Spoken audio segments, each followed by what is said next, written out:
आपल्या सर्वांना कल्पना आहे, हडपसर पोलीस स्टेशन अंतर्गत सतीश वाघ यांचं किडनॅपिंग होऊन नंतर त्यांचा मर्डर करण्यात आलेला होता आणि त्या प्रकरणामध्ये गुन्हे शाखेमार्फत संबंधित जे ते आरोपी होते त्यापैकी 4 आरोपींना पहिल्या दिवशी अटक करण्यात आली होती आणि नंतर एका फरार आरोपीला सुद्धा पोलिसांनी उस्मानाबाद जिल्ह्यातनं अटक करण्यात आली होती. या 5ही आरोपींचं इंटरोगेशन पोलीस कस्टडीमध्ये झालेलं होतं. त्याच्या अनुषंगाने बरेचसे पुरावे हे पहिल्या 10 दिवसांमध्ये तपासामध्ये पोलिसांनी गोळा केलेले होते.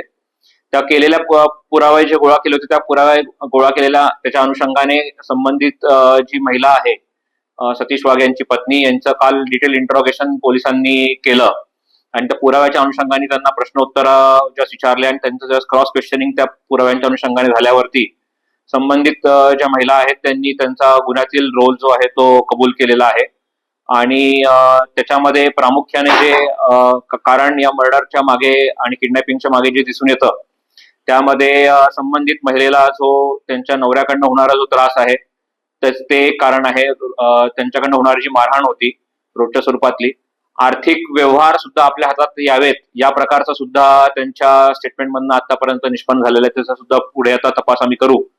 आणि तिसरं एक जे कारण प्रामुख्याने जे समोर येत आहे त्याच्यामध्ये जो यातला प्रमुख आरोपी अक्षय जवळकर आहे, ज्याने ह्या कटामध्ये पूर्ण सहभाग आणि पूर्ण प्लॅनिंग केलेलं होतं, त्याच्यासोबत या महिलेचे संबंध असल्याचं सुद्धा तपासामध्ये निष्पन्न झालेलं आहे आणि त्या अनुषंगाने त्यांनी कबुली सुद्धा त्यांच्या जबाबामध्ये आता दिलेली आहे. अतिरिक्त जे काही पुरावे आहेत ते गोळा करण्याचं काम आता पोलीस दलातर्फे चालू आहे.